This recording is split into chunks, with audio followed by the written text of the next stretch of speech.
Aïssata, bonjour. Bonjour. Merci d'être là. Avec plaisir, merci pour l'invitation. Écoute, en plus dans un super endroit. Ah mais c'est génial. Ouais, et je voulais vraiment changer un peu. J'ai eu l'idée en voyant des shootings photos et tout. Donc je me suis dit, bah, pourquoi pas, au lieu de s'enfermer dans des espèces de bureaux là, avant que l'hiver n'arrive, c'est les derniers épisodes en plein air. Profiter de la nature, moi ça me va très bien. Ah bah écoute, tu vois. Et puis tu sais, il y a moins de stress parce qu'on récupère justement l'énergie de la nature. Ouais.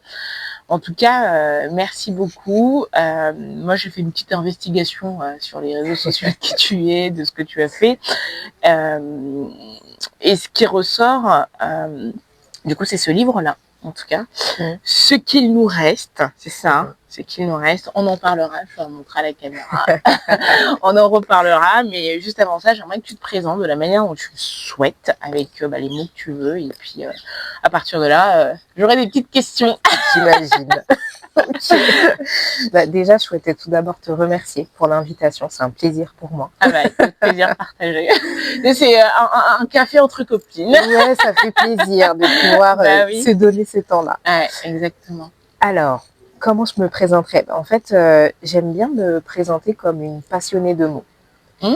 Pourquoi? Parce que c'est vrai que je me rends compte que l'écriture, bien évidemment, a toujours été présente dans ma vie. Ça a été quelque chose vraiment d'important pour moi. La lecture est arrivée un peu plus tard, mais je m'enrichis énormément en fait de mes lectures et globalement en fait des échanges que je peux avoir avec d'autres personnes. Donc ça c'est vraiment quelque chose qui me caractériserait au final. Je l'ai conscientisé plus tard, mais au final c'est ça, passionnée de mots. En parallèle, je dirais que je suis une personne introvertie. C'est vrai qu'initialement... Donc, ça veut dire que c'est un vrai exercice, là, aujourd'hui. Alors, je dirais pas ça comme ça, parce que pour le coup, il y a des mots... Enfin, il y a certains sujets qui me font beaucoup parler, mais de façon générale, je vais être quelqu'un qui va être plutôt discrète. J'aime bien m'entourer de la nature, c'est pour ça que là, c'est génial. C'est génial. Et me régénérer de l'intérieur. Donc, c'est vrai que c'est vraiment quelque chose d'important pour moi. Mais j'apprécie beaucoup aussi ce type de moment où on peut s'exprimer sur des sujets qui nous tiennent à cœur. Exactement. C'est pour ça que j'ai écrit ça et que je veux vraiment que ça se diffuse au maximum parce que, tu vois, moi, comme toi, en fait, je suis passionnée aussi des mots parce que j'ai commencé par écrire avant même de lire. C'est plutôt mon papa qui m'a donné le goût de la lecture et j'ai eu la chance en plus de... Je dévore les bouquins. C'est-à-dire que je suis capable, là, tu vois, semaine prochaine, j'ai 4 bouquins lus en une semaine. Ah ouais. Et c'est des 150 pages. Tu vois, le tien, je l'ai lu en 3 heures. Ah ouais. Et vraiment. Le matin, mon heure de trajet. Deuxième heure, l'heure du trajet. Et la troisième heure, c'était une soirée, je me suis dit, bon là, faut que je me pose pour le finaliser. Ah, franchement, c'est et ce que j'ai dit à mon mari, j'ai dit, tu vois, ça, en plus, je suis hyper bien préparée pour une fois. Ouais, j'ai cette chance-là. Et là où je voulais rebondir sur ce que tu as dit, déjà, qu'est-ce que tu appelles, tu disais tout à l'heure, la passion des mots, ou en tout cas le goût des mots, qu'est-ce qu'il y a concrètement derrière ça? La transmission. C'est vraiment le rapport à la transmission, mais pas au sens de transmettre nous, mais de transmettre et pour moi, il y a la personne qui transmet quelque chose et il y a l'autre personne qui reçoit. Et c'est vraiment ça au final qui m'attire parce que l'écriture de base ce qui m'avait vraiment porté quand j'étais petite, c'était justement tout à l'heure je faisais le lien avec le fait que je suis introvertie, ça veut dire que voilà, j'ai un monde intérieur riche et l'écriture me permettait de l'exprimer, de le transmettre, de le partager et de le conscientiser. Je le comprends. Et plus tard, c'est ce qui m'a permis aussi de pouvoir comprendre, partager avec d'autres personnes. Donc c'est vraiment dans ce sens-là en fait, et de comprendre aussi les univers d'autres personnes en lisant. Donc c'est vraiment dans ce sens-là que je parle de passion des mots, dans le sens de transmettre, de recevoir, de s'enrichir. C'est hyper intéressant, tu vois. Tu vois, parce que moi, c'est l'inverse. C'est-à-dire que je suis quelqu'un, j'ai toujours été un peu extravertie, mais par contre, je suis vraiment passionnée par le mot lui-même. C'est-à-dire que, c'est fou, hein, ce que je vais te dévoiler, personne ne le savait, mais tu vois, par exemple, quand j'étais petite, j'apprenais le dictionnaire. C'est vrai? Ah non, moi pas mais vraiment parce que j'étais passionnée par vraiment les mots, comprendre en fait. Au sens propre. Voilà, exactement, au sens propre, comprendre les mots. Et d'ailleurs, des fois, je m'amuse quand je trouve un mot que je ne connais pas, essayer de deviner ce que ça veut dire. Juste en mettant, en fait, tu vois, t'as les... Enfin, bon, ça vient souvent du latin, mais en fait, essayer de savoir qu'est-ce que ça veut dire. Ouais, mais vraiment, je suis vraiment passionnée du mot en lui-même. Ouais. C'est pour ça que intéressant de partager, de voir la façon dont on perçoit. Et du coup, quand je suis hyper passionnée quand je découvre un nouveau mot. T'imagines, pour moi, et à chaque fois, du coup, j'essaie de le placer dans une conversation. C'est trop drôle parce que je me rappelle, il y a, je sais plus quand j'avais découvert en revanche, c'était ça. Oui. Et du coup, je le plaçais, mais partout, mais genre même hors sujet. Mais tu vois, à chaque fois que je découvrais des choses comme ça, j'essayais de le placer et je trouve ça vachement beau. Après, ça me fait souvent ça, surtout les mots français. Ouais. Mais j'aimerais un jour pouvoir m'intéresser à d'autres, tu vois, d'autres mots dans une autre langue peut-être. Mais tu vois, par rapport à ce que tu dis, ça me fait, j'ai un souvenir qui me remonte. Le mot en lui-même, je me rends compte que quand j'étais petite, j'aimais beaucoup, c'est tout bête, mais quand t'apprends, tu vois, quand t'apprends à écrire l'alphabet, j'aimais énormément ça. En fait, tu vois, donc il y a aussi ce rapport esthétique. Oui, mais... Bon, après, peut-être qu'on parlera aussi de poésie, mais ça viendra par la suite, parce que c'est aussi quelque chose qui m'anime. Et il y a aussi cette beauté dans les mots, dans le fait de les faire parler, il y a ce côté-là aussi, c'est vrai. Ah non, mais je suis entièrement d'accord et ça me parle. Mais tu vois, ce qui est fou, c'est que tu venais de dire que tu es introvertie, que tu avais tout ce monde dans ta tête et que tu avais besoin de mettre sur papier. Je trouve ça vachement beau. Et en plus de ça, tu vois, moi je pensais justement que, tu vois, il y avait que les introvertis qui avaient déjà ce monde riche, parce que nous, entre les extraversions, on est plus à l'extérieur, on donne beaucoup, mais en vrai, je pense que ça fonctionne pareil aussi pour même nous qui sommes extravertis, parce que des fois, en fait, moi j'ai eu le même sentiment que toi, c'est que quand j'étais petite, j'écrivais beaucoup, pendant moi, mais ouais, en fait, t'as tellement de choses que t'es obligé d'écrire, en fait.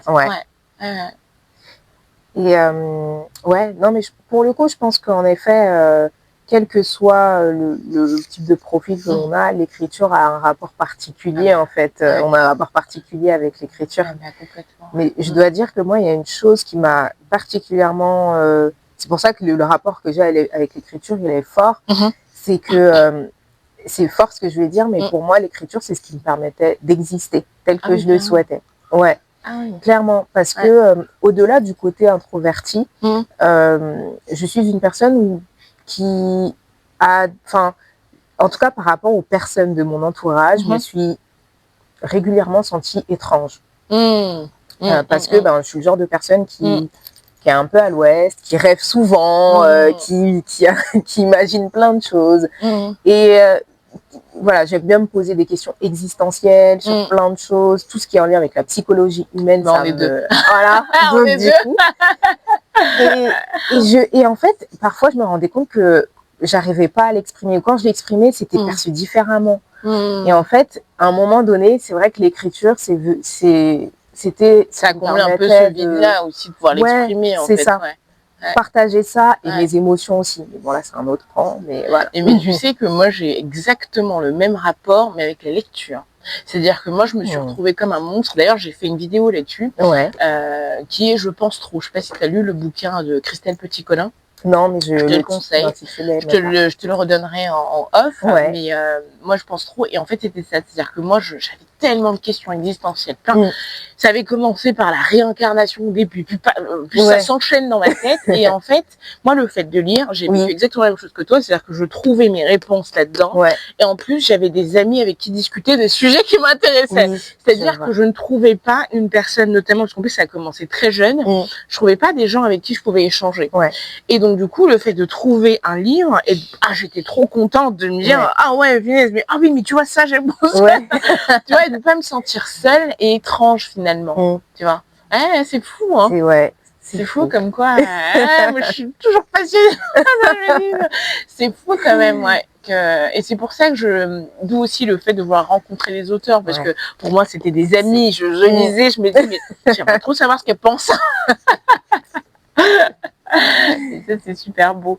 Et deuxième point que tu as évoqué aussi, ça t'a permis d'exister. Ouais, complètement. Parce que, et j'en parle un peu dans le livre, je parle d'exister aussi parce que je trouve que, justement, j'avais pas la possibilité d'exister tel que je le souhaitais. Je précise, j'existais, mais en fonction de moules dans lesquels il fallait que je me... j'essaie de me ranger, de me conformer. Et en fait, l'écriture, c'était le moyen pour moi de me dire, Aïssata, là, tu peux être ce que tu veux, sans jugement. Il y a juste ta page blanche qui t'écoute. C'est vachement beau, ça. Et voilà. C'est vachement beau. Et en fait, les journaux intimes, ça a été fait... En fait, c'est venu naturellement dans ma vie. Vraiment. Parce que je me souviens que l'écriture est arrivée, mais avant ça, je me souviens que quand j'étais encore plus jeune, j'aimais beaucoup la peinture. Je voulais même devenir artiste peintre. Et l'écriture est arrivée spontanément, je ne sais pas à quel moment, mais c'était très jeune. Mais je pense que c'est lié à ça. Parce que j'avais ce besoin de pouvoir raconter qui j'étais sans avoir peur du jugement. En fait, c'est ça. Sans avoir peur du jugement ou qu'on me dise « Ah, mais t'es bizarre. Ah, mais c'est pas normal. Ah, mais... » Et en fait, c'est en ce sens-là, en fait, que je dis exister, tel que je le souhaitais. Oui, être, tout simplement. Être. Ouais, exactement. Et ne pas avoir des faux semblants ou des masques. Parce que ça, on a tendance à le faire parce que, voilà, c'est pas du jugement, mais bon, on a été conditionné comme ça. Et puis, des fois, tu n'as pas forcément... Et ça, j'ai trouvé, c'est ce que moi, je trouve un peu injuste, c'est que des fois, tu n'as pas l'environnement qui te permet d'exister. Oui. Ouais. En fait, c'est comme si tu étais un espèce de monstre ou extraterrestre dans ta famille. Et moi, je me suis toujours dit, mais putain, dans la famille, en fait, moi, je raisonne comme ça. Mais je me dis, mais pourquoi je suis arrivée là, alors? Pourquoi j'ai ces amis-là, alors si je peux pas... Tu vois, bon, après, c'est à toi aussi d'aller chercher des nouvelles amitiés, des nouvelles rencontres, des échanges comme celle-ci, tu vois. Comme celui-là, pardon. Et ça, je trouve ça vachement bien. Tu vois, c'est bien, tu vois, ça commence profond, j'aime bien les échanges. Ouais, moi aussi. Donc là, ça y est, je suis dans mon... Mais tellement. Je te disais, moi, je suis introvertie, mais vraiment, il y a des sujets là, je peux parler des heures. Ah bah oui, c'est Et du coup, qu'est-ce que tu fais dans la vie, à part écrire? Oui, c'est vrai que j'en ai pas parlé. Ce que je fais dans ma vie, alors, je travaille dans les ressources humaines. Je suis talent manager, pour être plus précis, c'est un grand terme anglais, juste pour dire que je m'occupe de la gestion de carrière en entreprise. Voilà, j'ai fait des études en ressources humaines et du coup, l'écriture, ce n'est pas mon gagne-pain. C'est ce que je fais à côté. Genre, je fais ça depuis... Enfin, j'ai publié mon premier livre en 2020. Je fais la distinction entre le fait d'écrire et publier, moi. Exact. Et le deuxième, c'était en 2022. Donc voilà, et c'est vrai qu'aujourd'hui, je trouve un équilibre entre... Vraiment, ce que je disais là, tout ce qui est en lien avec la psychologie humaine, le fait de m'intéresser à l'humain, de pouvoir transmettre à ma manière, je le fais à travers ce que je fais du coup dans les ressources humaines et en parallèle à travers l'écriture. Et que tu trouves ça vachement beau. Est-ce que tu aimerais demain peut-être en vivre? Alors, je me suis longtemps posé la question et je dirais pas totalement. Parce que je ne veux pas faire de l'écriture une sorte de corvée, que ça devienne quelque chose où en fait j'ai peur que ça devienne quelque chose où je prends plus de passion à le faire, plus d'envie, mais plus une contrainte parce que je dois payer des factures en fait. Donc, mais tu sais que j'ai rencontré Cheikh Amadou Bamba là, et il m'a dit à peu près la même réponse en me disant bon, il fait aussi plein de choses à côté, mais il m'a dit à peu près la même réponse en disant que tu vois quand t'es pas forcé, tu vois, quand il m'a dit d'ailleurs une belle phrase, je sais plus exactement, mais il disait c'est une espèce de cuisine quand tu fais, tu vois, un repas qui mijote, c'est là où tu sors les bons livres. Waouh, c'est beau. Tu vois, c'est beau, mais tu regarderas l'interview, mais il le dit à un moment donné, en gros, c'est parce que justement, on l'a pas forcé, tu vois, il a créé sa petite recette, tu vois, à un moment donné, il parle de 10 ans, il a fait un livre en 10 ans, et aujourd'hui, c'est ce qu'il est, donc ce bouquin-là, et je trouve ça vachement beau, quoi. Ouais. Et ça me parle complètement, parce que ce livre-là aussi, on en parlera plus tard, mais j'ai mis du temps avant de le publier. J'avais écrit d'autres livres que je publiais pas, et justement, je pense que si j'avais été forcée ou je m'étais sentie contrainte à le faire, c'est pas le même cachet, c'est pas la même beauté, Donc, mais tu vois, moi j'écris beaucoup. Après, j'ai jamais eu envie de publier. C'est bizarre. J'ai jamais eu. Parce que ça ne me parle pas. J'ai même fini un bouquin, Conversation avec la source, mais je n'ai jamais eu envie de le publier. Par contre, ce que je ferais bien et juste pour avoir des avis un jour, tu vois. Oui. Ouais, mais pas forcément le vent ou machin quoi que ce soit, mais vraiment pour avoir des avis parce que c'est, je trouve que c'est un beau truc en plus que j'ai écrit depuis des années. Je me jette un peu des fleurs, c'est un beau truc. Mais ouais, parce que je l'ai écrit comme disait, bon bah tu vois, comme une recette de cuisine que t'alimentes, enfin quelque chose que tu vas transmettre. Et ouais, tu vois, j'ai jamais eu ce rapport, peut-être un jour, hein, dans ma vieillesse. En tout cas, tu as de quoi, si besoin. Ah bah oui, j'ai plein de carnets de poésie, plein de trucs et tout. Enfin, il y a de quoi faire, ouais. Donc, tu vois, même à un moment donné, je pensais vendre mes textes pour le coup, pour des chansons. Parce que je m'étais dit, j'en ai marre d'avoir des chansons, excusez-moi, mais de merde. Moi, j'écris des paroles. Mais c'est vrai. Mais c'est vrai, tu vois. Et parolière à côté. Quand on était jeunes. Enfin, et en plus, c'est ce refrain en boucle. Là, je me dis, mais moi, je fais des paroles, des vraies. Le mec a un égo sur ses pensées. Écoute, on va parler de ce très beau livre. Ce qu'il nous reste. Écoute, je vais commencer par te dire mon point de vue d'autrice, de lectrice déjà, et puis après mon point de vue de semi-pro. Genre, je suis toute oui. Ce que j'ai vraiment adoré, c'est déjà comment c'est écrit. Là, je vais regarder la caméra, vraiment comment c'est bien écrit. Et là, je te jette pas de fleurs, c'est vraiment bien écrit. Pour le coup, je sais ce que je dis parce que je lis énormément. Et d'autant plus en plus, je prends, tu vois, je prends l'échelle, c'est-à-dire que les grands écrivains sont souvent accompagnés, il y a beaucoup de choses, et j'imagine que toi, ton niveau, t'es peut-être moins accompagné, donc je me dis, ça c'est plus un travail de toi, que tu vois, de toute une maison d'édition derrière, donc c'est pour ça que je te jette vraiment, enfin, c'est bien écrit, très bien écrit, et ça donne envie de lire, ça donne envie d'aller au bout. Vraiment, je vous le conseille. Deuxième point, et ça c'est vraiment en tant que lectrice, j'étais un peu perturbée parce que comme tu parles à chaque fois de quelqu'un, de l'autre, que tu parles, et ça je trouve que c'est un exercice de jonglage mental. J'avais pas vu ça dans des romans. Au début, t'es un peu perturbée parce que t'étais à fond dans l'histoire de l'autre et puis tu passes. Ah non, mais le pire, c'est à un moment donné, je vais spoiler un peu, mais quand sa première femme, elle meurt, et puis, en fait, oui, je ne reverrai plus jamais, et là, on bascule de l'autre côté, du coup, à la maman. Là, je me dis, mais non, pourquoi elle a fait ça? Je dis, pourquoi elle a osé? Elle a un truc hyper fort. Et là, je t'assure, je t'ai détesté. Non. Et du coup, j'étais prête à aller sauter pour voir ce que... Parce que tu le mets à un moment donné. Et je savais que je ne la reverrai plus jamais. J'ai dit, oh, mais qu'est-ce qui se passe? Et après, on parle de l'eau. Ah non, mais... Ouais. Et troisième point, et ça aussi que j'ai bien aimé, et je l'ai retrouvé aussi dans le livre de Bamba, parce qu'en fait, c'est à peu près les mêmes histoires. Donc, c'est pour ça que j'ai fait un peu le lien. C'est que tu parles de l'Afrique et on a l'impression, en tout cas, je te poserai la question juste après, mais on a l'impression d'y être. Ouais.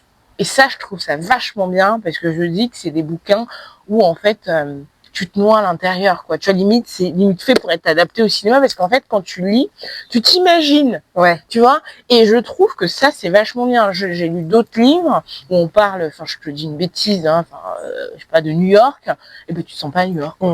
Alors que là, moi, j'ai jamais été à KS-Indy. Et ben, je t'assure que je commence à l'imaginer, tu vois. Ah bah ouais. Et ça, je trouve ça vachement bien. Et en tant que semi-pro, là, qui commence à... Ce que j'ai vraiment aimé, comme je l'ai un peu dit, c'est que bah, c'est des vraies histoires et il y a un vrai... En fait, ça paraît pas comme ça quand tu le lis, parce que tu vois, c'est l'histoire de deux personnes. Quand tu prends du recul, tu te dis, mais en fait, c'est un vrai sujet.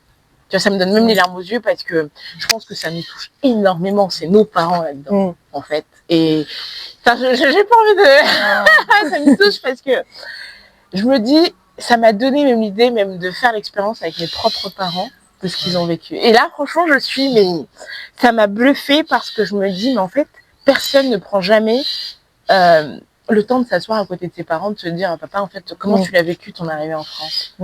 Nous, aujourd'hui, on est double culture, comme tu l'as dit, enfin, on est baigné dedans. Mais eux, tu vois, ça, c'était très fort. Et ça, pour ça, je te dis vraiment bravo, parce que je me suis dit, mais waouh. Tu vois, je me suis jamais assise avec ma mère, lui dire, mais en fait, t'as perdu des amis, t'es arrivée ici, t'avais déjà la vingtaine d'années, tu t'es construite. t'as fait des jobs de merde, excusez-moi encore, mais c'est le mot.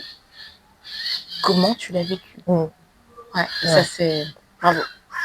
Tu vois, ça paraît pas comme ça hein, quand tu lis, parce qu'en fait, tu sais, c'est comme dans beaucoup de trucs, c'est-à-dire que le message, il est des fois subliminal, ou il est un peu caché. Et quand tu prends le temps de vraiment lire, de comprendre le message de l'auteur, tu te dis, j'espère que j'ai bien compris.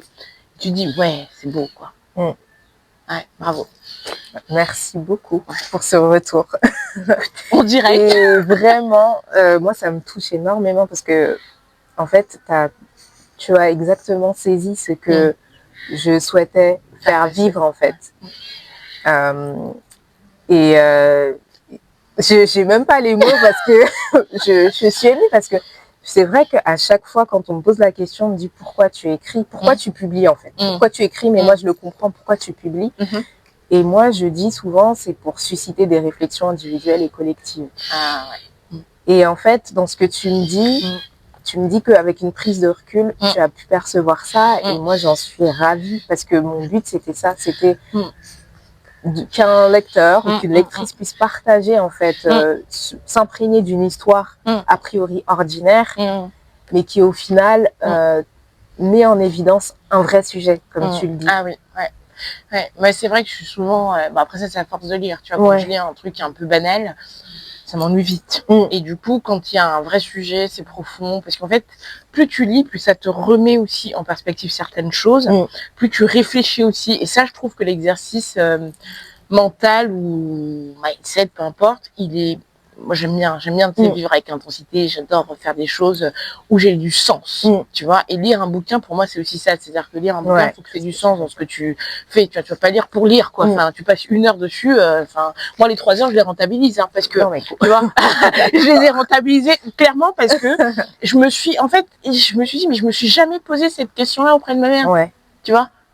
Vraiment. Mais tu sais que dans ce que tu dis, tu vois, je fais le lien aussi, ce que je dis souvent, la genèse de ce livre, alors j'en parle dans le livre, mais la vraie genèse, elle est vraiment, quand on comprend d'où je pars, c'est que c'est égoïste au final. C'est égoïste parce que, bon, je vais pas spoiler le livre, mais je parle de quête identitaire, je parle de volonté de renouer avec mes origines. En fait, c'est ça qui m'a poussée à aller voir mes parents et de leur dire, bah, ok, j'ai compris que aller chercher dans les livres, c'est bien, aller chercher dans les événements, c'est bien, mais au final, concret aussi. Il faut que j'aille voir tout simplement la source qui est à côté de moi.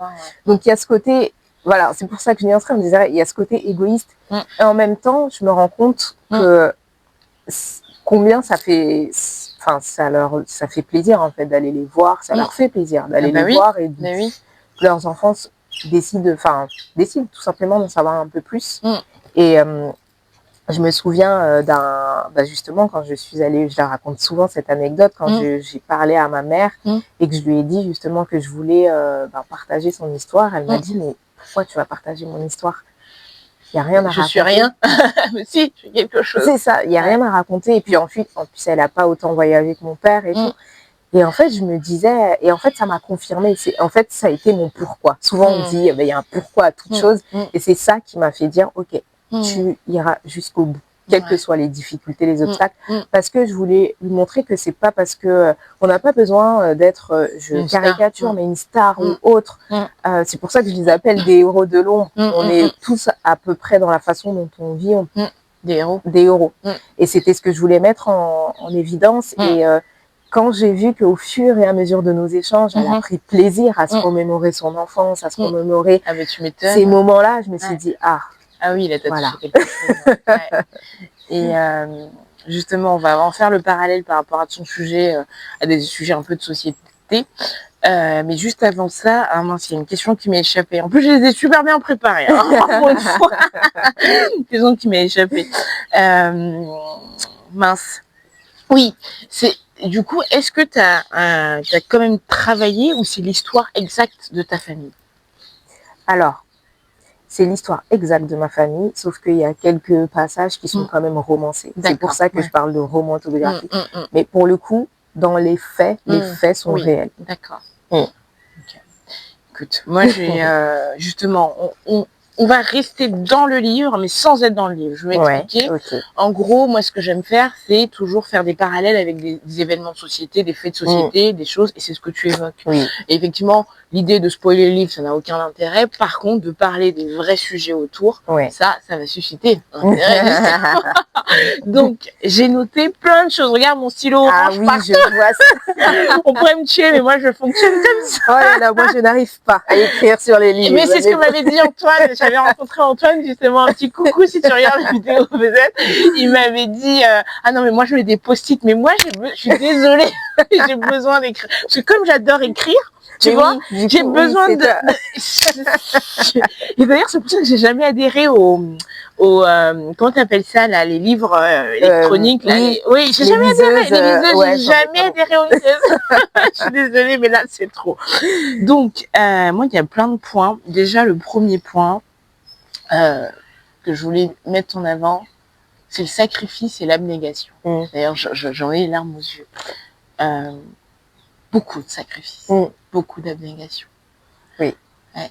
Nos parents, et Gino, parce que je me rejoins aussi, plein de gens vont se rejoindre aussi là-dedans, ils ont fait beaucoup pour nous. Et aujourd'hui, avec du recul,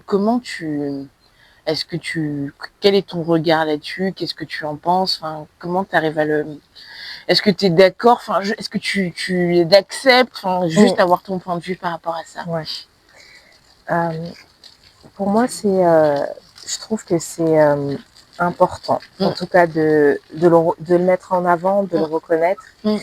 Parce que c'est vrai que nos parents, on peut avoir... Alors, je dis ça en tant que personne née ici en France, originaire, on peut avoir tendance, en fait, à dire que nos parents ne nous ont pas éduqués comme on le voudrait.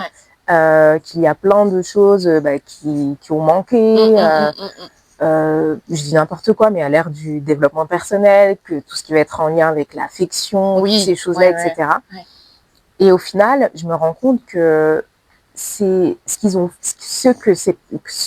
fait, c'est énorme. Exact. En termes de sacrifice, parce que ils ont fait avec ce qu'ils avaient. Tout à l'heure, on l'évoquait, ils ont quitté un pays qu'ils connaissaient, leurs repères, leur famille, pour arriver dans un autre qu'ils ne connaissaient pas du tout.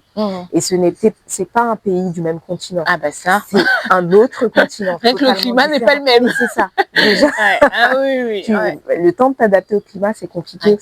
Et en fait, j'avais beaucoup lu aussi sur le sujet et il y avait des études. Je suis tombée sur une étude justement qui expliquait la difficulté en fait que c'est que de devoir éduquer des enfants dans un environnement que l'on n'a pas connu. Exactement. Auquel toi-même tu continues à jouer, si tu veux, un peu un masque, parce que finalement tu es entre ta culture à toi et celle que tu dois finalement acquérir. Et en même temps, qu'est-ce que tu dois donner à tes enfants? Oh là là. Exactement. Et souvent, on peut se dire, du coup, les enfants issus de ces générations se disent, mais du coup, les parents... se sont, entre guillemets, un peu trop assimilés. Mais ils sont arrivés dans une période où c'était... ils savaient pas. Enfin, ils avaient pas... Ils ont ouvert la voie. Et surtout, il n'y avait pas d'accompagnement. Aujourd'hui, on parle de développement personnel. Tu te fais coacher pour tout. Mais eux, ils ont fait le truc le plus difficile de la vie. C'est ça. Mais sans coaching, quoi. Exactement. Et en fait, je me dis... c'est encore égoïste, hein, mais je me dis, mais waouh, je sais même pas si je serais capable de faire ce que eux ils ont pu faire, parce que en termes de sacrifice, quand j'écoutais j'écoutais mon père raconter ce qu'il a fait et même ma mère ce qu'elle a vécu quand elle est arrivée, comment nous sommes nés, mes frères et moi, etc. Et je me disais mais waouh, c'est juste impressionnant, on a énormément à apprendre. Et en même temps, je suis pas en train de dire qu'il faut reproduire ce qui a été fait, parce que justement qu'ils ont fait, c'est pour nous permettre justement de vivre mieux, avec un confort plus important. Et bien évidemment qu'il faut en profiter, bien évidemment qu'il faut apprendre de cela. Mais c'est pour ça que là, en fait, ce qui m'a... Quand tu parles d'abnégation, de sacrifice, je me dis que c'est une leçon autant de se dire, j'ai appris d'eux sur cette partie-là, où est-ce qu'ils pouvaient aller. Et en même temps, il y a aussi ce côté-là de se dire, mais qu'est-ce que l'extrême, Ouais. le côté extrême en fait trouver l'équilibre entre les deux. C'est un équilibre à trouver. Ouais. Mais c'est pour ça que moi, des fois, quand on est un peu dur avec les parents par rapport au développement personnel, éducation positive, tout ça, je me dis, moi, je suis pas forcément d'accord. Après, je suis un peu marginaliste, mais je suis pas forcément d'accord. Moi, je pense que déjà, ce qu'ils ont fait, c'est une preuve extrême d'un amour qui est limite inconditionnel et quand je parle d'abnégation, c'est pas tout le monde qui est capable de se sacrifier, d'oublier ses propres aspirations peut-être pour ses propres enfants. Et je me dis, mais en fait, en gros, des fois, tu peux avoir, ce que je veux dire, c'est peut-être choquant, tu peux avoir quelqu'un qui est affectueux, beaucoup, qui te fait des bisous, qui t'appelle ma chérie, mais qui aura pas cette vision, parce qu'en fait, quand tu as la vision de tes enfants, parce qu'en fait, c'est ça qu'ils ont vécu. Ils se sont pas dit, ah, je vais aller en Europe pour faire fortune. Ah non, je vais en Europe pour avoir une vie meilleure pour mes enfants. Et pour ma famille, par extension. Et ça, je trouve ça... Il n'y a pas de mots. Tu vois, à la limite, peu importe les confessions, mais je prends un peu l'exemple de Jésus, quoi, qui se sacrifie sur la croix pour tous les pécheurs, quoi, en gros. Tu vois, c'est fort, mais je me dis, mais... Et ça, c'est vrai que, bon, on n'a pas eu l'affection, on n'a pas eu l'accompagnement, on n'a pas eu les machins, ok, pour tous.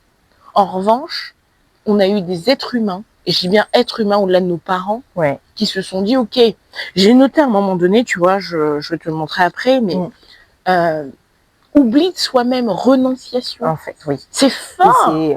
Et dans notre génération qui est hyper individualiste, où on ne pense qu'à nous, notre carrière. Tu vois ce que je veux dire? En plus. Mais oui. Mais en plus, je me demande justement si nous, d'une certaine manière, nous n'apprenons pas de ce que... Enfin, si, je pense que c'est ça, nous apprenons, c'est ma vision, je pense qu'on apprend aussi de ce qu'on a vu de nos parents, en se disant, moi, je veux pas me sacrifier autant, je veux vivre. Exactement, Et peut-être que nous, on va dans l'extrême, et après, moi, c'est ce que je déplore à chaque fois, c'est pour ça que je me pose beaucoup de questions existentielles, c'est que souvent, l'être humain, de façon générale, dans les sociétés, on n'arrive pas à trouver l'équilibre. On va souvent aller d'un extrême à l'autre. Et pour moi, c'est la recherche de l'équilibre à chaque fois qu'il y a... Mais il y a ce côté-là aussi, de se dire... Et moi, j'en avais pas pris conscience de cet oubli de soi, de cette... Alors, j'en avais pris conscience à certains moments, mais pas de cette façon-là, à ce point. Parce que quand tu l'écris, c'est plus palpable. Enfin, tu le vois, tu vois. C'est plus palpable. De savoir que le rêve de mon père, quand il était plus jeune, c'était que les gens de sa famille puissent dire qu'il ramène de l'argent pour sa famille. Je pensais pas à ça, moi. Ah bah oui. Déjà aujourd'hui, des parents, t'as 3-4 enfants, je sais plus comment gérer, tu vois. Mais je trouve que, si tu veux, là où je te rejoins, effectivement, c'est que j'ai l'impression qu'on part un peu dans les extrêmes, et c'est aussi bien de penser à soi. En revanche, moi, je trouve que ce qui était bien aussi dans leur, on va dire, dans leur période, c'était qu'ils avaient des idées qui étaient beaucoup plus nobles. Tu vois, penser à sa famille, penser à ta famille, à tout le monde. C'est pas donné à tout le monde. Tu vois, en général, quand déjà rien que ta famille nucléaire, déjà c'est déjà beaucoup. C'est vrai. Mais penser par toute la famille, tout ça, ça peut paraître un peu égotique parce que tu te dis oui, c'est moi le sauveur de tout le monde, mais en même temps, quand tu regardes bien, tu te dis mais c'est hyper noble comme cause. C'est vrai. Tu vois. Et en plus, ces gens-là, pour passer à ma question, ces gens-là, ils ont jamais crié comme nous, ah, j'ai aidé ma famille, tu vois, c'est-à-dire, moi, je donne de l'argent, je suis là, je fais, ah oui, j'ai aidé, machin. Non. Ils ont fait ça, ils ont donné, ils ont construit, il n'y a pas de caméra, quoi. Tu vois. Exactement. Et c'est ça que je trouve noble. Aussi. Vraiment. Après, il y a un élément que je trouve intéressant de mettre en avant pour nuancer. Alors, ça ne concerne pas toutes les familles ou autres, mais pour en avoir aussi entendu parler, parfois, et ben justement, le fait, ce sens du sacrifice à l'extrême, à la fin, tu peux percevoir certains parents qui se rendent compte justement qu'ils ont tout fait pour leurs enfants. Et malheureusement, en fait, ils demandent à leurs enfants de le rendre au même niveau. Et c'est vrai que parfois, ça peut créer certaines tensions, certains conflits. Et voilà, c'est là où... c'est là où il faut trouver la balance, effectivement. C'est ça. Tu vois, mais même, je te relancer, mais même, tu vois, aider quand tu aides aussi ta famille, parce que l'aide, c'est bien, ça permet d'amorcer. En revanche, tu te dis, mais jusqu'à quand? Parce qu'en fait, plus tu aides, plus finalement, tu leur rends un peu assisté. C'est ça. Ouais. Exactement. Sur ce point, je suis totalement d'accord. Oui, parce que des fois, ils vont t'appeler pour tout et n'importe quoi. Ah, j'ai besoin de ça, j'ai besoin de ci. Oui, mais je suis pas non plus la banque publique. Quoi, en fait, c'est ça. C'est pour moi, il y a des choses à prendre et à laisser de. C'est pour ça aussi que le développement personnel continue à se construire, continue à avancer, parce que en fait, moi, je dis que le développement personnel, il doit être adapté. Même si, tu vois, aujourd'hui, quand tu lis un bouquin, et je crois que c'est ma petite sœur qui m'avait fait la remarque, oui, des fois, tu lis un bouquin, c'est encore pire parce que tu te sens... tu te dis, ouais, je vais être la bomb girl, machin, tanani, et puis après, tu te sens down, parce qu'en fait, tu te rends compte que l'échelle est beaucoup trop haute et qu'ils n'ont pas pris tes conditions. Mais tellement. C'est justement dit, parce que et non, mais moi, c'est encore. Et d'ailleurs, je l'avais entendu aussi, je crois que dans le podcast InPower, qui disait.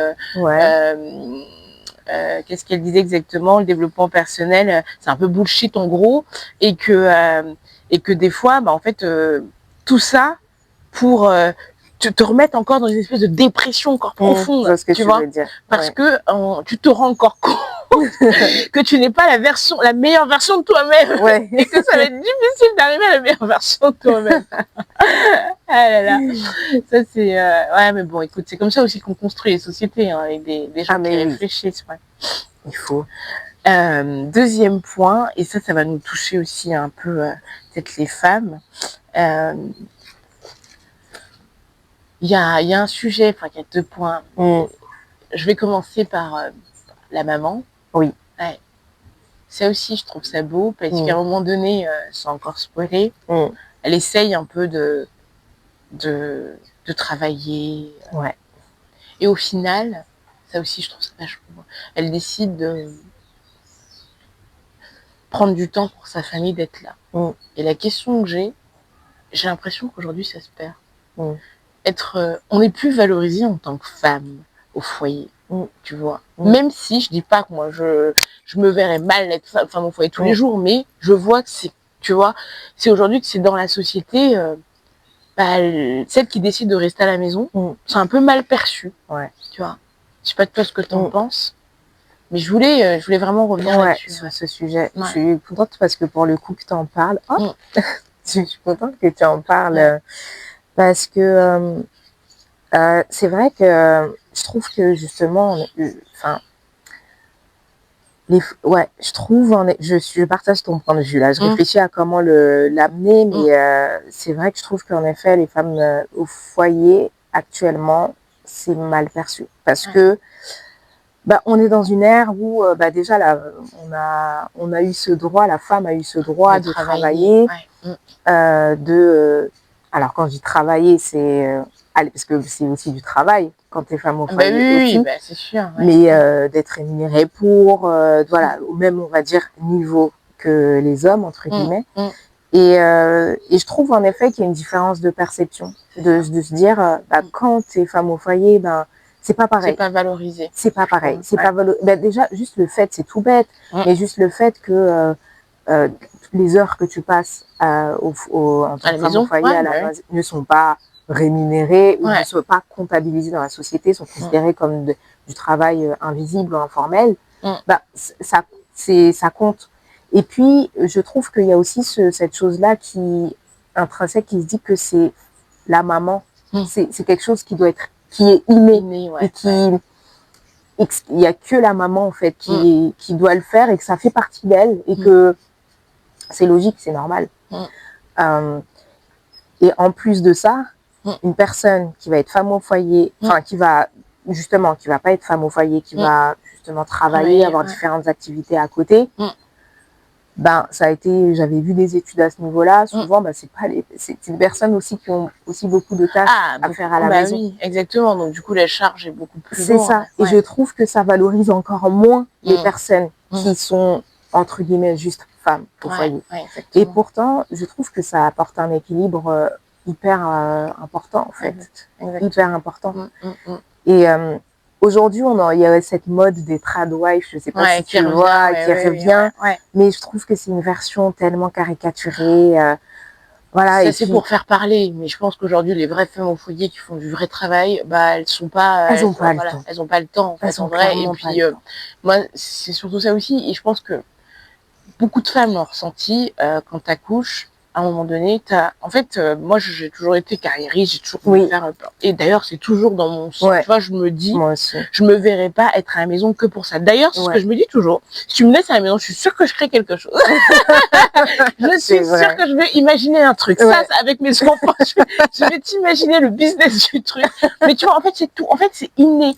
Tu vois, et même dans la femme en général, on imagine toujours des choses. Quand il y a un truc qui plombe, il y a un système D. Tu vois, il y a toujours. Mais c'est parce qu'on a cette fibre créative, et je trouve ça dommage. Mais après, oui, pour revenir un peu, moi, c'est bien aussi de pouvoir avoir ce livre-là pour montrer que ça a une valeur. Effectivement, oui, tout de suite, c'est un combat à la femme, parce que, en fait, c'est parce qu'on a le matériel nourricier, donc forcément, on a associé qu'on est nourricière. Mais je sais que il y a beaucoup d'hommes, et ça je le dis, qui sont même meilleurs que certaines femmes. Hein.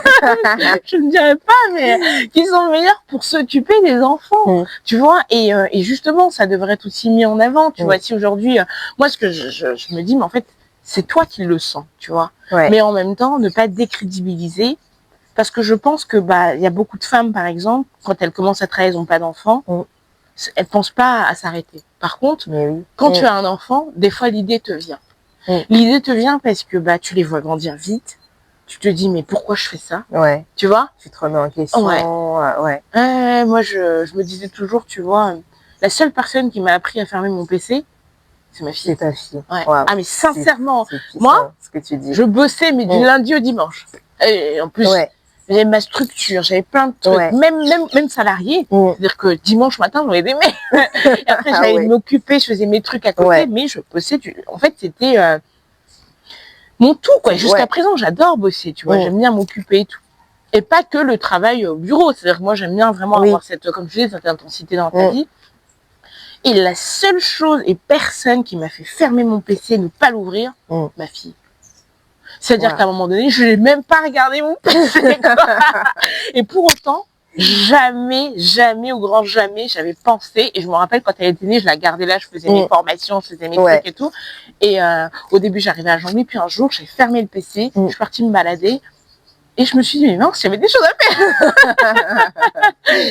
Et là, j'ai commencé à comprendre, tu vois. Je me suis dit, mais en fait, c'est difficile. On juge des fois, même moi, on juge des fois des gens, des femmes qui préfèrent rester à la maison. En fait, c'est noble, en fait, comme cause. Parce que derrière, en fait, tu accompagnes des êtres. Voilà. Exactement. Tu accompagnes et on fait encore le lien avec la transmission. C'est hyper important, la transmission. Et quand tu es femme au foyer, tu passes, peut-être surtout quand les enfants sont en bas âge et tout, tu passes peut-être plus de temps avec les enfants. Donc, justement, je trouve que c'est énorme en fait. Tout ce que tu apportes, tout l'enrichissement que tu apportes à travers la vie au foyer. En fait. C'est ça. Et tu vois, il y a un parallèle que je fais, mais qui ne tient qu'à moi. Comme toi, tu sais, je lis beaucoup de recherches. En fait, je me suis dit un jour, c'est vrai qu'on avance dans une société où on a beaucoup de coaching.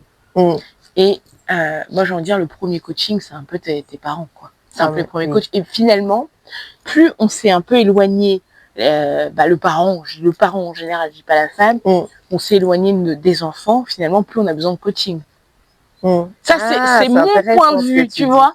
C'est-à-dire qu'à un moment donné, les parents ne savent pas tout. Ça, c'est sûr. Moi, je suis la première, j'apprends. Par contre, il y a un exercice qui est fort, c'est que tu te remets en question perpétuellement. Et du coup, tu avances. Tu vois, tu t'améliores. Et en fait, finalement, tu t'auto-coaches sur certaines choses, dis bien. Et en fait, ça fait aussi miroir à tes propres enfants, tu vois. Ils voient aussi, eux, ils doivent voir aussi que la maman, c'est pas la même, voilà, et tout. Et puis toi-même, tu te dis, mais en fait, par exemple, ça m'est arrivé avec ma fille, une fois, elle m'a dit, je lui avais dit, on ment pas. Et puis un jour, elle m'a vu, j'avais une larme, elle me dit, maman, pourquoi tu pleures? J'ai dit, non, il n'y a rien. Elle m'a dit, maman, tu m'as dit qu'on ne ment pas. Ah, elle t'a remis en pleine face ce que tu lui avais dit. Il y a 3 ans. Les enfants, Donc, et là, je me suis dit, grande leçon de vie, là. Et tous les jours, hein. C'est-à-dire que les baskets, maman, on laisse pas les baskets traîner. Bon, après, elle a du caractère. Mais tu vois. Et en fait, je me dis, mais on s'apprend entre nous, en fait. Oui, c'est ça. Ce que j'essaie de lui donner, elle me donne, et moi indirectement. Et en fait, je me demande même si c'est pas ça qui, aujourd'hui... Un petit invité. Ouais, les internautes vont pas le voir, mais on a un pont à côté de nous, donc on est un peu perturbé. Je parlais de maladresse tout à l'heure, j'avais pas imaginé que le pont viendrait perturber. Mais intéressé par la conversation. Ouais. Donc, excusez-nous, effectivement, on a dû faire une petite pause parce que c'est super bien d'être dans la nature, mais on n'avait pas, on est quand même sur leur territoire. C'est ça. Mais oui, donc on va clôturer ce passage de la femme au foyer, mais je pense qu'on se rejoint, qu'il y a beaucoup à donner aussi quand tu es à la maison, et ça prouve finalement aussi, enfin tu vois, moi j'honore toujours, parce que je dis c'est l'intérêt que tu peux porter aux gens qui importe. Ouais. Tu vois, et d'ailleurs, on fait à peu près le même métier dans les RH, et je me dis, moi, tu sais, quand je faisais beaucoup de recrutement, un jour, il y a une de mes alternantes qui m'a posé la question, elle m'a dit, pourquoi tu fais beaucoup de recrutement, ça, tu cartonnes. Je lui ai dit, tu sais quoi, mon secret, c'est juste que je m'intéresse aux gens, réellement. C'est-à-dire que l'écoute active réelle. C'est-à-dire que quand je suis avec toi, je ne pense à rien d'autre qu'à toi. Et je m'intéresse quand la personne parle de choses, de plein de choses, je suis là. Et j'ai vu celles qui ont fait le switch, ça a marché. Mais par contre, d'autres, bref. Mais en tout cas, oui, tu vois. Et je pense que être parent au foyer, c'est apporter beaucoup d'intérêt à des êtres humains de demain, finalement. Tu vois. Et oui, tu construis la génération, enfin, les êtres humains de demain, exactement. Qui vont le changer. Et il y a un point aussi, et ça aussi, ça nous touche vraiment, on est dans le cœur du sujet, afro-PN, la double culture. Écoute, surtout pour les conditions dans lesquelles elle vit. C'est-à-dire que vraiment cliché dans le sens où elle est vraiment dans le ghetto, machin, bon, on va pas tout raconter. Mais première question, c'est comment tu le vis, toi, justement, cette double culture, à toi, aujourd'hui? Merci pour cette question. Comme une force. Mais il y a 10-15 ans, je pense que si tu m'avais posé la question, je n'aurais pas été aussi confiante dans cette réponse-là, clairement. Aujourd'hui, je le vis comme une force parce que j'ai réussi à percevoir la valeur. La valeur dans le fait de porter en soi plusieurs cultures. De porter en soi plusieurs cultures. Prendre ce qu'il y a d'intéressant dans l'une et dans l'autre. Et de vivre en fait ce melting pot sans forcément devoir choisir. Ou justifier. Ou se justifier. D'être comme on est. Et franchement, vraiment, je dois dire que c'est tout ce travail d'acceptation de soi que j'ai fait, c'est ce qui m'a permis en fait d'accepter ma double culture. Vraiment. Vraiment. Aujourd'hui, j'en prends vraiment conscience maintenant. Et est-ce que tu as remarqué que quand tu acceptes, j'ai l'impression qu'en face de toi, peu importe l'interlocuteur, et notamment, on va dire, plutôt, enfin, les blancs, on va dire, entre guillemets, parce que c'est plutôt en face d'un blanc qu'on se rend compte un peu qu'on a cette double culture-là, tu vois, sans forcément poser une couleur. Mais est-ce que tu t'es pas rendu compte que quand tu l'as accepté, ça a fait miroir aux autres? C'était peut-être plus simple? C'est une question. Oui, complètement. Moi aussi, j'ai essayé. Complètement. Parce que, en fait, la personne en face de toi, bon, moi, je sens, je pense que tu dois être pareil sur cet aspect-là, le côté énergie, la personne, ce que tu renvoies à l'autre. Je suis sensible à ça. Et en fait, quand une personne en face de toi te parle sans animosité, sans être sur la défensive, s'accepte en fait telle qu'elle est. Et qu'est-ce que, enfin, peu importe ce que tu pourras lui dire, couleur, peu importe machin, c'est ça. C'est en fait au-delà, j'ai l'impression. Ça va au-delà de ça. Et en fait, la personne, elle te voit toi. Exactement. Je suis contente d'avoir quelqu'un qui partage ça parce que des fois, j'ai ce sentiment que je suis un peu un fantôme parce que je sais que le racisme existe, c'est pas ce que je dis. Je sais que des fois, c'est difficile d'accepter cette double culture. C'est pas ce que je dis. On n'occulte pas cette réalité. Exactement. En revanche, il y a aussi ce sentiment où tu discutes avec quelqu'un et en fait, il n'y a pas de couleur. Tu vois, il n'y a pas de couleur, vous avez juste un vrai échange. C'est tout. Et à la fin, même, tu te rends compte, ah oui, vous n'avez pas de la même couleur, ou machin. Non, il n'y a pas de couleur. L'autre s'intéresse à l'autre. C'est tout.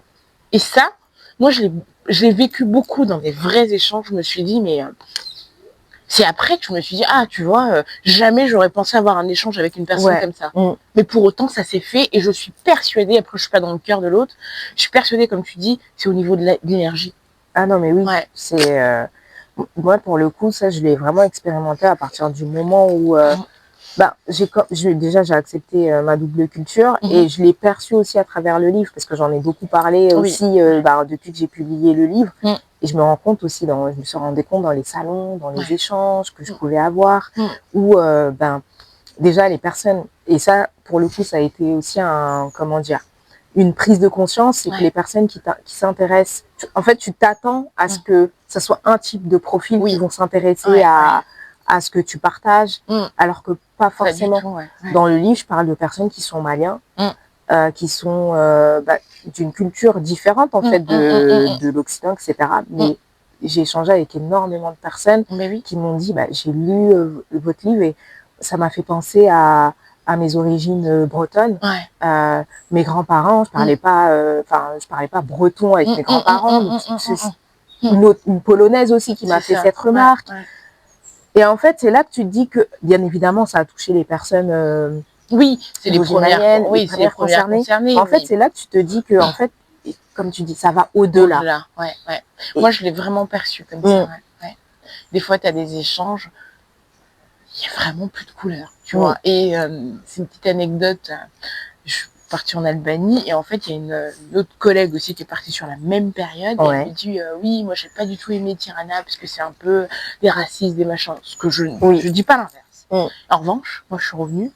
J'étais émerveillée des profondes rencontres que j'ai eues avec des gens. J'ai parlé des vrais sujets. On a parlé justement de l'ouverture de l'Albanie, de l'ouverture face aux étrangers, de tout ça. Et moi, j'en suis une aussi, tu vois, de fait que par ma couleur. Et eux, ils n'étaient pas habitués. Et en fait, on a parlé de ce sujet hyper profond avec 2-3 taximans. Mais jamais on s'est dit, ah oui, au fait, excuse-moi, t'es blague. Tu vois, mais c'est pas pour autant que je remets l'autre expérience en cause. Mais tu vois, je me suis dit ça, c'était des échanges... au-delà c'est des connexions qu'on n'arrive même pas à interpréter, quoi. Tu vois? Je me suis dit, mais vraiment avec beaucoup de gratitude. Je suis partie dans des coins où j'échangeais avec une espèce de vieille mamie qui parle à peine anglais, moi aussi, du coup. L'échange hyper folklorique. Mais qui me dit, elle m'a dit une phrase qui était forte. Elle me dit, vous savez, je ne pensais même pas peut-être ne pas voir des enfants noirs. Comme ça, elle me dit, tu vois. Mais elle l'a pas dit dans le sens... raciste, mais dans le sens où je viens de voir quelque chose de beau. Exact. Tu vois? Elle dit, aujourd'hui, j'ai 96 ans. Waouh. Tu vois? Et j'ai vu, c'est maintenant que je commence à m'ouvrir et que je vois des gens d'une autre couleur.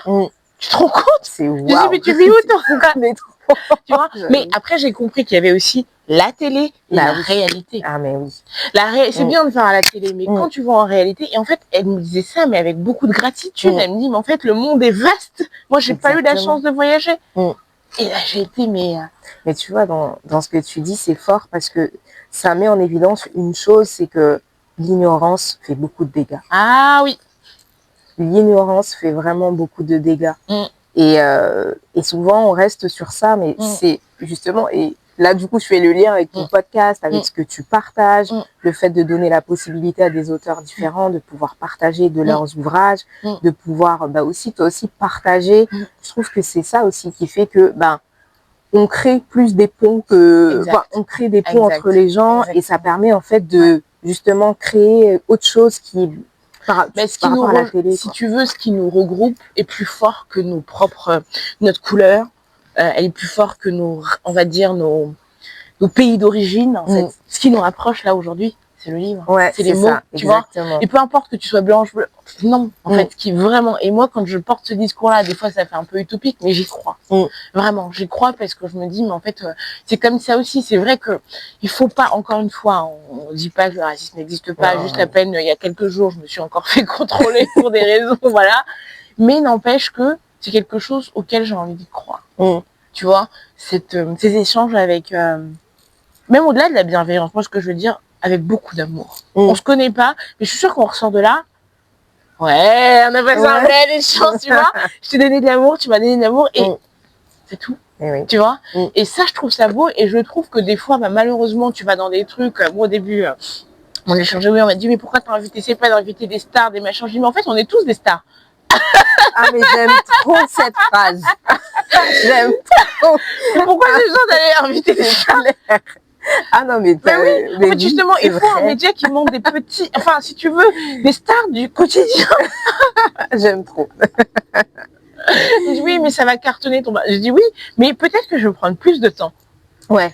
Mais j'ai des vrais stars avec qui je partage, tu vois. J'ai pas besoin d'inviter Frédéric Lenoir, peut-être qu'il dira même non. Même si je l'adore. Qui sait, oui, tu vois. Jamais. Oui, c'est ça, mais je me refuse pas, mais dans le sens où pour attirer plus, non. Oui, je vois ce que tu veux dire, complètement. On est tous des stars, on écrit, comme tu l'as dit tout à l'heure, des héros. Mais oui, faut qu'on brille, en fait. Ouais. Non, mais c'est exactement ça. Il faut qu'on brille. Et le message d'une star n'aura pas...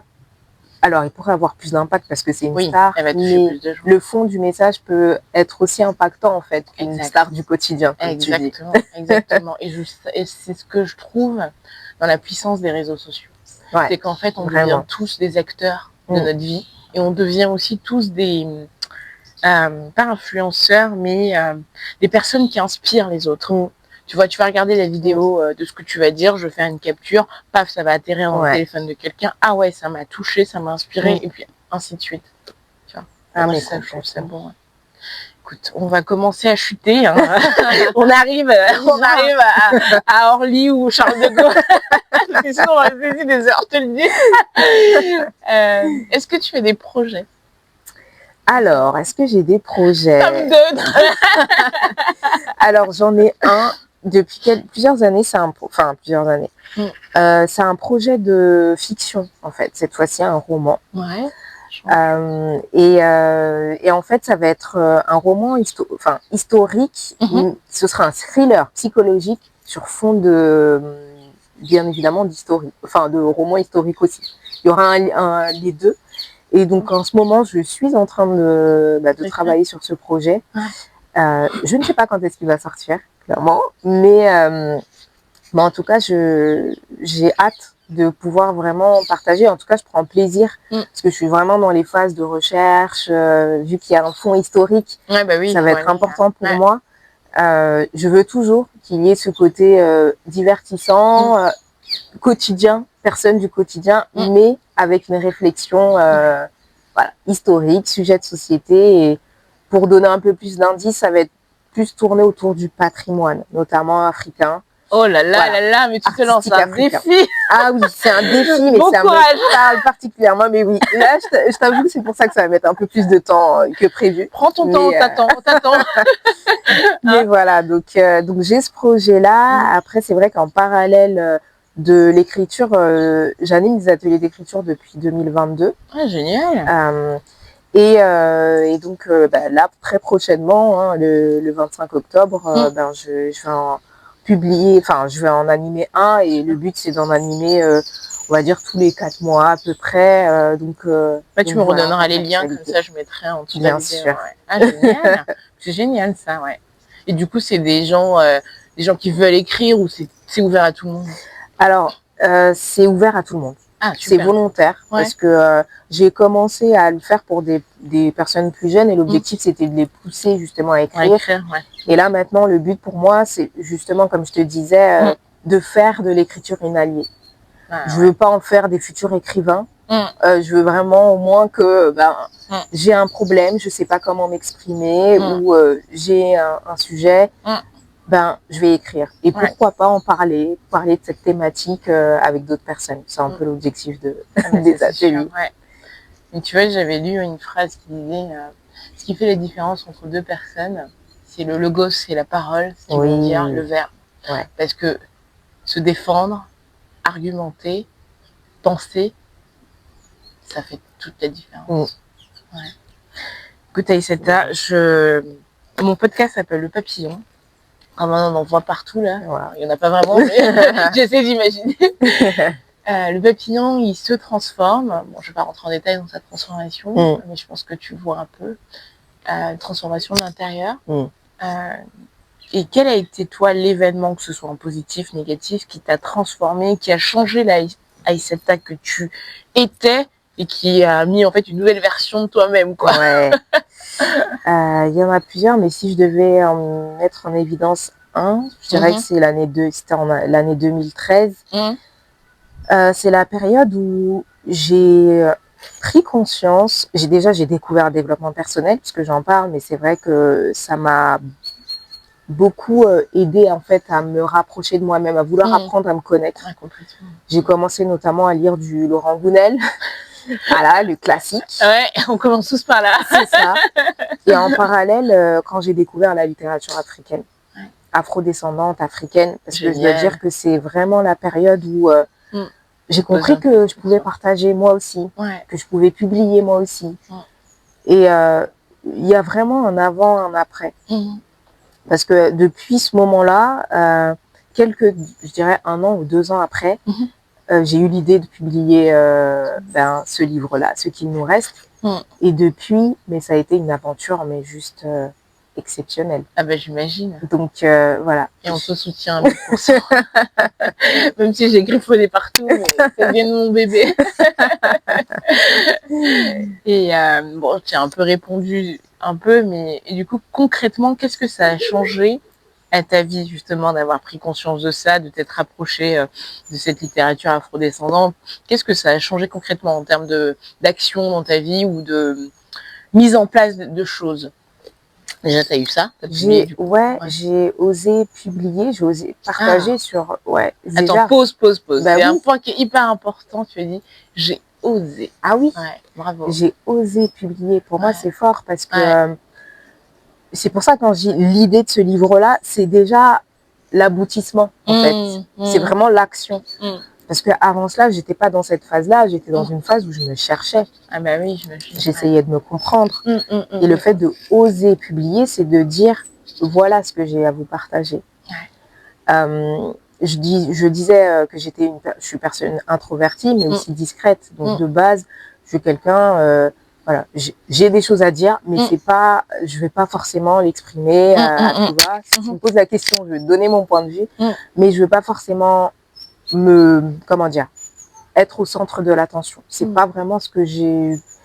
Voilà, je peux le faire, mais c'est pas, voilà.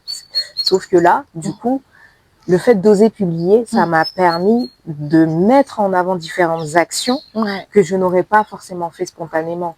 Le fait de participer à des salons, le fait de pouvoir faire ma première vie, parler de moi, de parler de ma famille. En fait, c'est aussi une exposition. C'est ça, c'est une exposition, c'est que je me positionne, c'est que je m'affirme. Donc au final, ça m'a permis de développer énormément de, on va dire, oui, je dirais de compétences, de soft skills, de compétences comportementales. C'est sûr. Et d'être aussi d'être toi, finalement. Parce que je trouve que quand tu commences comme ça à t'exposer, c'est que quelque part, tu assumes aussi une partie de toi-même. Exactement. Exactement. Donc, c'est vraiment tout ça. Que ce moment-là, en particulier, a permis de... justement, tu parlais je trouve que c'est très beau... de parler de papillon, parce que ça a eu cet effet papillon. Une action qui a amené une autre, qui a amené une autre. Mais c'est génial. Donc, écoute, sur ces très belles paroles, on va clôturer, même si j'aurais aimé continuer. Ah, mais oui, j'avoue que là, vraiment, on est très bien. Ah bah oui, merci pour tout. Merci à toi. En tout cas, si la vidéo vous parle, si le message qu'Aïssata du coup véhicule vous intéresse, je vous mettrai tous les liens pour pouvoir la retrouver. Merci à tous, n'hésitez pas à partager un maximum, parce que plus on va partager, bien évidemment, notre cause, c'est la lecture, c'est la passion des mots, vous avez compris. Donc, s'il y a des passionnés des mots, rejoignez-nous, on va faire une communauté finalement, la communauté des passionnés des mots. Exactement, ça tombe ça serait pas une mauvaise idée, on se met tous en rond, là, on parle comme des philosophes de lumière. Voilà, donc n'hésitez pas à commenter, partager au maximum, et puis à bientôt pour un nouvel auteur, pour de nouvelles épisodes. Merci Aïssata. Merci à toi.